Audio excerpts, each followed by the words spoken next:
First ever factory outlet Mukunda jewellery KPHB Kothapet Khammam Somajiguda Hanamkonda.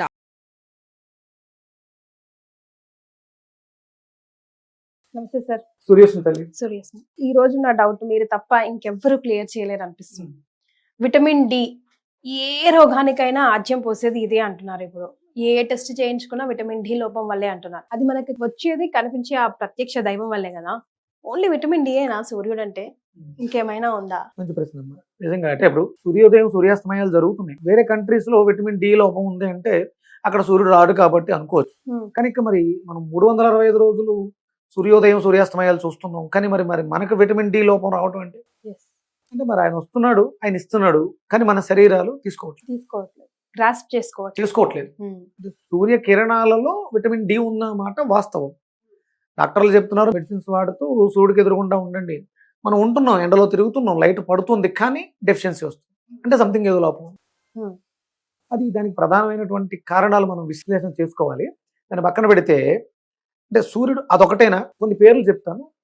అంటే ఇప్పుడు చిరంజీవి గారు అని చెప్పగానే ఆయన క్యారెక్టర్ గురించి మాట్లాడతారు కదా, నేను అలా కొన్ని పేర్లు చెప్తాను, వాళ్ళ క్యారెక్టర్స్ గురించి మనం మాట్లాడుకో. వెంకటేశ్వర స్వామి ఎవరు? లార్డ్ గివింగ్ గాడ్, కలియుగ ప్రత్యక్ష కలియుగ దైవం. హనుమాన్ బలం అంటే ఆయన రాముడికి ధైర్యం, ఆ ధైర్యాన్ని మనందరికి ఇచ్చాడు. సమంతక మణి ఆయన మనీ పవర్ఫుల్ కదా, 10 బారువుల బంగారాన్ని రోజు పెట్టేది. అక్షయ పాత్ర, ఎంత తీసినా వచ్చేది. ఇప్పుడు ఇక్కడ నేను ఒక 5 పదాలు వాడాను, హనుమంతుల వారి గురించి మాట్లాడాను. హనుమంతుల వారు తన శక్తిని రాముల వారికి ఉపయోగించి సహాయకారిగా, అంటే చెప్పుల్లా ఉన్నారు అను క్షణం. ఆయన బంటులా, ఆయనకి కష్ట సుఖాల్లో ఒక నీడలాగా 14 ఏళ్ల పాటు ఆయనతో పాటు ఉండి ఆయనకి అన్ని చేసి పెట్టారు. ఆయనకి అంత శక్తి ఎక్కడి నుంచి వచ్చింది? సూర్యనారాయణమూర్తి. ఆయన బాలుడుగా ఉన్నప్పుడు, పుట్టినప్పుడు ఆకలేస్తూ ఉంటే ఆకాశంలో చూస్తే ఎర్రగా కనపడిందంట. ఏదో పండు బాగుందని చెప్పేసి తిందామని వెళ్ళిపోయి తినేసాడు. ఆయన పట్టేసుకుని నోట్లో పెట్టేసుకున్నాడు. ఆయన అంటే తినాలనిపించడం వరకు బాలుడు, మరి అక్కడికి వెళ్ళాలిగా, అంత దూరం ఎగిరాడు అంటే ఆయనకి ఏదో సంథింగ్ శక్తి ఉంది. ఆ శక్తితో ఆయన తీసుకుని తినేసాడు, నోట్లో పెట్టుకున్నాడు, నోరు గాలింది, తర్వాత బయటకు విడిచిపెట్టాడు.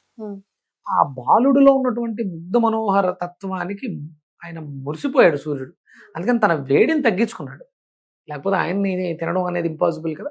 అక్కడ ఒక కథ, ఆ తర్వాత చాలా కథ జరుగుతుంది. ఆ బాలుడికి అంటే విద్యా విజ్ఞానం నేర్పించాలి అన్నప్పుడు నేను ఆ బాధ్యత తీసుకుంటాను అంటాడు సూర్యనారాయణమూర్తి. సూర్యుడు అని ఆయన అంటే హనుమంతుల వారి గురువు ఎవరు? సూర్యుడు. ఇంకొక రకంగా చెప్పాలంటే సువర్చల అనే కిరణాన్ని కూతురుగా చేసి ఆయనకిచ్చి వివాహం చేస్తాడు. ఒక రకంగా హనుమంతుల వారికి మామగారు సూర్యనారాయణమూర్తి. ఇక నేను కలియుగ దైవం వెంకటేశ్వర స్వామి. ఆయన లక్ష్మీదేవి విడిచి వెళ్ళిపోతే వైకుంఠాన్ని విడిచి భూమి ఆవిడ వెతుక్కుంటూ తిరుగుతూ ఉంటారు. తర్వాత వకులాదేవి, మనం ఆ కథ చూస్తాం, చోట పడుకుంటే పుట్ట పోసేస్తుంది, ఆవు రోజు వచ్చి పాలు పోస్తుంది. తర్వాత ఒక 6 నెలల తర్వాత పుట్టలోంచి బయటకు వస్తారు. అప్పుడు మళ్ళీ అంటే లక్ష్మీదేవి కోసం వెతుకుతూ ఉంటే ఒక ఋషి వచ్చి, నువ్వు భక్తితో శ్రద్ధతో ఒక దీక్ష చేయి, నీకు లక్ష్మీదేవి మళ్ళీ వస్తుందని చెప్పడంతో 12 సంవత్సరాల పాటు దక్షతతో గోవిందుడిని అర్చిస్తాడు ఆయన. మనం తిరుపతి మెట్లు ఎక్కేటప్పుడు గోవింద గోవింద అంటాం. వెంకటేశ్వర స్వామి కాదు, వెంకటేశ్వర స్వామి యొక్క గురువు గోవిందుడు. ఆ గోవిందుడు ఎవరు? సూర్యుడే. ఆయన కిరణాల పేర్లు గోవులు. ఆయన కిరణాలకి గోవులు అని పేరు ఉంది. ఆవుకి గోమాత అని పేరు, గోవు. అంటే సూర్యులో ఉన్న శక్తి ఆవులో ఉంటుంది కాబట్టి అది గోమాత. ఆయన గోవిందుడు అంటే గోపతి సూర్యుడు. అందుకని గోవింద గోవింద అంటే ఆయనకి చాలా ఇష్టం. 12 సంవత్సరాల పాటు కఠోరంగా సూర్యదీక్ష చేయటం వల్ల పద్మావతిని పొందాడు. తర్వాత ఆవిడని వివాహం చేసుకుని ఆయన అధిరోహించిన కొండ 7 కొండలు కదా. సూర్యుడి యొక్క రథంకు ఉన్న గుర్రాలని ఆ సూర్యుడు శక్తి ఆ 7 కొండల్లోనూ నిక్షిప్తమైంది. ఆయన చేసిన సాధన సూర్య దీక్ష, సూర్య సాధన వల్ల కలియుగానికి దైవమై మన ఇలవేలుపై కొండ మీద కూర్చుని ఉన్నాడు. ఇక సమంతకమణి.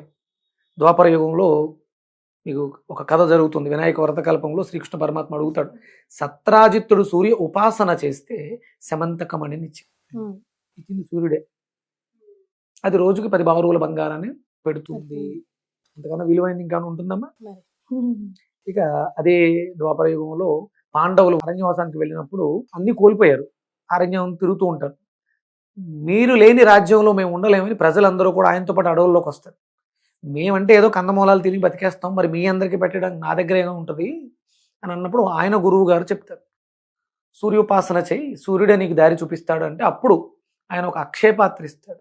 నువ్వు ఏదైతే తింటావో దాంట్లో వేయి, అది 10 అవుతుంది, నువ్వు పెట్టిన వాళ్ళకి పెట్టినంత. ద్రౌపది వచ్చి చివరనున్నది తీసి కడిగేస్తే ఆగుతుంది.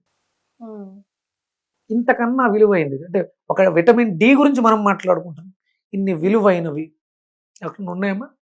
అది ఒక్క సూర్యుడి వల్లే సాధ్యం.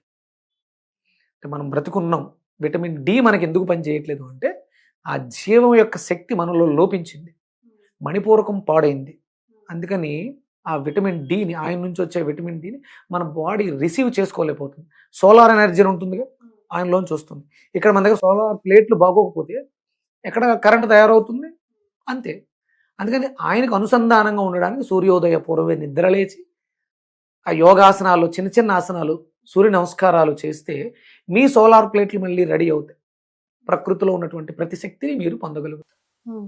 కేవలం విటమిన్ డి కోసమో, ఒడియాలు ఎండబెట్టుకోవడం కోసమో కాదు సూర్యుడు ఉన్నది, మనల్ని నడిపించడం కోసం, బతికించడం. సో మన జాతకంలో కానీ లేకపోతే మన తలరాతలో కానీ ఏదో ఒక కష్టం ప్రతి మనిషికి చిన్నదో పెద్దదో ఉండే ఉంటుందండి. దానికి సరైన సమాధానం ఏమైనా ఉంటుందండి? జాతకం అనగానే మనకి 9 గ్రహాలు, రవి, చంద్రుడు, కుజుడు, బుధుడు, గురుడు, శుక్రుడు, శని, రాహువు, కేతు. మన సూర్యుడు ఏమంటామమ్మా? గ్రహాధిపతి, గ్రహాలకి రాజు. ఇప్పుడు మనకి ఎమ్మెల్యేలు, ఎంపీలు ఎంతమంది ఉన్నారు కదా, వీళ్ళందరికీ మెయిన్ ఎవరు?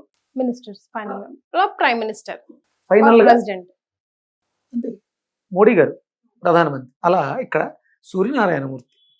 ఈ గ్రహాలు బాగాలేదు, గట్టిగా సూర్యుడిని పట్టుకుంటే ఆయన చెప్తే వీళ్ళు వినరా? అంటే సూర్య కిరణాలలో కొన్ని కిరణాలు ఉంటాయి, మొత్తం 1000 ఇన్ఫినిటీ. అందులో ఒక 1000 గురించి మనం మాట్లాడుకోవచ్చు. అందులో ప్రధానంగా ఒక 9 గురించి ఒక కిరణం పేరు చంద్ర, మూన్. ఈయన మీద ఆధారపడి సాయంత్రం మాటలు మనకు వెళ్తున్నిస్తుంది చంద్రుడు. ఆయన నుంచి వచ్చినటువంటి ఒక కిరణం పేరు కుజుడు, ఆయనలోంచి వచ్చిన ఒక కిరణం పేరే బుధుడు, ఆయనలోంచి వచ్చిన ఒక కిరణమే గురుడు, ఆయనలోంచి వచ్చిన ఒక కిరణమే శుక్రుడు, ఆయనలోంచి వచ్చిన కిరణాలే రాహుకేతువులు. అంటే ఖండన బిందువులు అంటారు అవి ఆయన భ్రమణంలో, నార్త్ పోల్ సౌత్ పోల్. ఇదంతా సూర్యుడి యొక్క భ్రమణంతోటే జరుగుతుంది. ఆ సూర్యుడినే మనం ఆరాధించగలిగితే, అన్ని దేవుళ్ళు నక్షత్రాలు కాదు, source of energy, source of light, జ్ఞానము. ఇంత అద్భుతమైన జీవితాన్ని ఇచ్చాడు, ఆత్మకారకుడుగా ఉన్నాడు అని చెప్తున్నాడు. నిజమేగా, లోపల ఏదో ఉంది, అది ఆత్మ, దానికి అధిపతి సూర్యుడు అనుకుంటున్నాం. చేతులు జోడించి థ్యాంక్ యూ చెప్తే ఏం పోయింది? అన్ని ఈజీగా వస్తాడు కదా. మనం మిగతా అన్నీ చేస్తున్నాం. గ్రహాలన్నింటినీ ఆ గురువుడి దగ్గరికి వెళ్ళి, బాబు బాబు నాకు కొంచెం ఉద్యోగం రావట్లేదు, ఏదైనా సాయం చేసుకుంటూ ఇల్లు కొనుక్కుందాం అనుకుంటానని గురుణ్ణి, భారీ కావాలనేమో శుక్రుణ్ణి, దోషాలు ఉంటేనేమో కుజుణ్ణి వేడుకుంటున్నాం. అసలు ఆయన వదిలేసాం, సింపుల్గా అయిపోద్ది, చేతులు జోడించి అడిగి ఇచ్చేస్తాడు ఆయన. అన్నీ పోతాయమ్మా. సూర్య నమస్కారం చేస్తే, కృతజ్ఞత తెలియజేస్తే ఆరోగ్యం, ఐశ్వర్యం అన్నీ. ఇది అది కాదు, ఏది కావాలితే అది. అడిగితే అడిగిందే ఇస్తారు, అడగకపోతే అన్నీ ఇస్తాడు. ఇప్పుడు మీరు కూడా సకల మానవాళికి ఉపయోగపడేలా యజ్ఞాదులు చేస్తున్నారు సూర్యునికి సంబంధించి అని విన్నాం. అందులో ఎవరెవరు పార్టిసిపేట్ చేయొచ్చు, ఎలా పార్టిసిపేట్ చేయాలి, అసలు ఏం చేయాలి? సూర్యుడికి అత్యంత ఉత్కృష్టమైనటువంటి వేద ప్రమాణమైనటువంటి యాగం ఒకటి ఉంటుంది, మహా శౌర్య యాగం. సూర్యుడికి సంబంధించినటువంటి మంత్రాలు, వేద మంత్రాలు, అరుణము, సౌరము అని చెప్పేసి కొన్ని శ్లోకాలు ఉంటాయి. ఆ మంత్రాలను అనుసంధానం చేస్తూ యజ్ఞం చేస్తాం. ఈ 30 రోజులు, మాఘమాసం 30 రోజులు కూడా అరుణ సౌర మంత్రాలతో మనం హవిస్సిచ్చి హోమం చేస్తాం అన్నమాట. ఒకరోజు చేస్తే హోమం అవుతుంది, నిరంతరంగా చేస్తే, మాసంగా చేస్తే, దీక్షగా చేస్తే యాగం అవుతుంది, మహాశౌర్య యాగం. ఇది నేను అంటే ఈ దీక్ష మొదలుపెట్టిన తర్వాత, సూర్యోపాసనలోకి వచ్చిన తర్వాత 2021లో ప్రారంభించాను సౌర్యయాగాలు చేయటం. ఇప్పుడు మాఘమాసం కాబట్టి ఇప్పుడు కూడా అఖండ మహాశౌర్యయాగం, ఎందుకంటే 2 చోట్ల చేస్తున్నాను. ఒకటి నా ఇంట్లో జరుగుతుంది, ఒకటి వేరే వాళ్ళు అడిగితే కొవ్వూరు, తూర్పుగోదావరి జిల్లా రాజమండ్రి దగ్గర ఉన్నటువంటి గోదావరి ఒడ్డున కొవ్వూరులో బ్రహ్మసూత్ర మల్లన్న దేవాలయం ప్రాంగణంలో ఈ మహాశౌర్యయాగం 14 రోజుల పాటు చేస్తున్నాను. అఖండ మహాశౌర్యయాగం. అందరూ రావాలి, అందరూ తెలుసుకోవాలి. ఇది ఒక రాజమండ్రో, ఒక అనపర్తిలో, నా ఇల్లో కాదు, ఊరూరా జరగాలి. అంటే యజ్ఞం వై విష్ణు అన్నారు. యజ్ఞమే ఆహారం అవుతుంది, ఆహారమే యజ్ఞానికి సమిధ అవుతుంది. ఇది మల్టిపుల్ అవుతుంది. అందుకని యజ్ఞయాగాది క్రతువులు ఎక్కడైతే జరుగుతాయో అక్కడ ఆ దేశం, ఆ రాష్ట్రం, ఆ గ్రామం సస్యశ్యామలం అవుతుంది. ఇది ప్రతి ఊర్లోనూ జరగాలి. అందుకని అందరూ ఆహ్వానితులు. ముందు తెలుసుకోవాలిగా, చెయ్యాలంటే తెలుసుకోవడానికి అందరూ రావాలి కూడా. నా ఆహ్వానంగా కూడా మీరు తెలియజేయచ్చు. తప్పకుండా అండి, మీరు మంచి పని చేస్తున్నారు. అవన్నీ మేము చేయలేం, ఎలాగో అట్లీస్ట్ మీ వెన్నంటూ ఉంటేనన్నా పుణ్యఫలం మేము మీ support. పంచుకునే వాళ్ళం అవుతాం కదా. అవును. చాలా సంతోషం అండి, సూర్య ధన్యవాదాలు. సార్.